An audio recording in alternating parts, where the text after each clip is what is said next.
Днес стартират масови проверки на Агенцията по безопасност на храните, свързани с предстоящите Никулден, коледни и новогодишни празници. Прясна риба ли купуваме? Това ще разберем от доктор Силвия Каменова от областната дирекция безопасност на храните в агенцията. Здравейте! Добър вечер!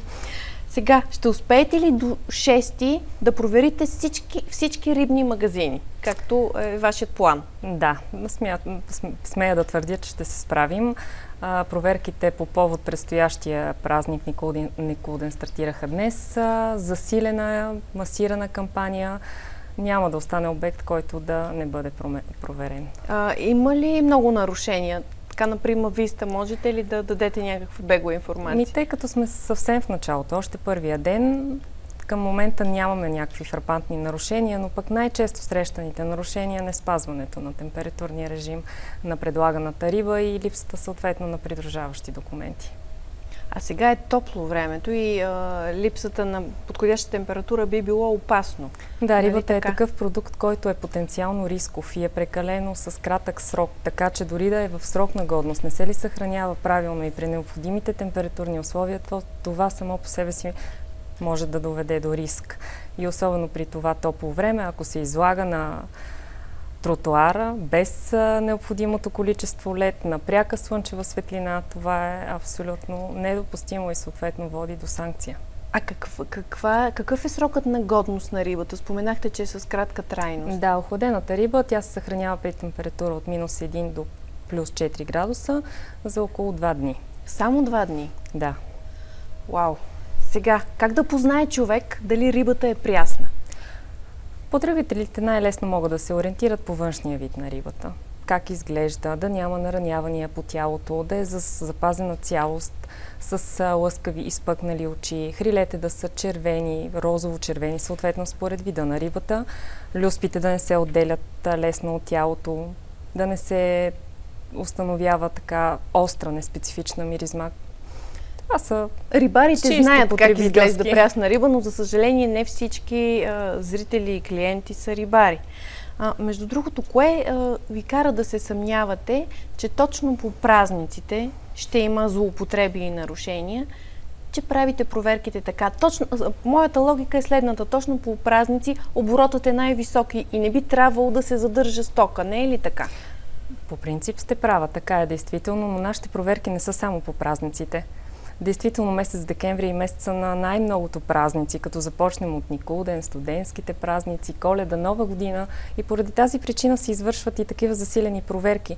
Но всъщност обектите прекалено зареждат страшно много продукти, стараят се да удовлетворят изискванията на потребителите. Има голямо потребление и съответно голямо зареждане.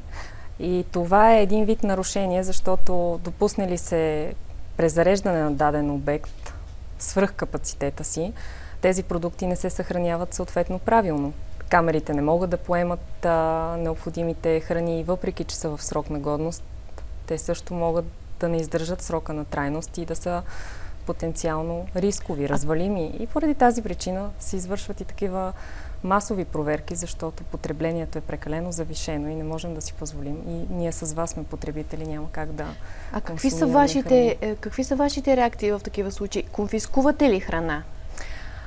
Може да бъде поставена под възбрана, ако тази храна е неправилно съхранена или не може да бъде удостоверен нейния произход. Най-лошото е, ако е с текъл срок на трайност. Тогава се поставя под възбрана и се насочва за унищожаване. Дайте, може би ще е полезно, ако дадете някакви съвети на зрителите за какво да съблюдават, когато пазаруват особено месо, не само риба.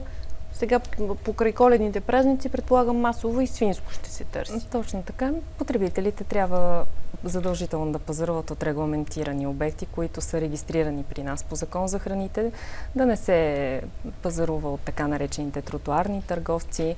Нека да си пазаруват от регламентирани обекти, да следят какво купуват, как се съхранява, какъв е неговия произход, да четат внимателно етикетите, дали е в срок на трайност. И съответно, ако имат някакви съмнения относно безопасността, качеството на храната или нещо ги усъмни, могат да подават съответно към нас сигнали на горещия телефон. Да, това е другият въпрос. ако се натъкнат на развалена стока, към кой да се обърнат? Към вас? Към нас, на горещия телефон 0700-122-99 е телефона, могат да подават своите сигнали и при подаване на сигнал от потребител към нас се отреагира веднага, отива се на място в обекта, извършва се проверка и се установява дали сигналът е основателен или не. Предприемат се мерки, съставят се актове за административни нарушения.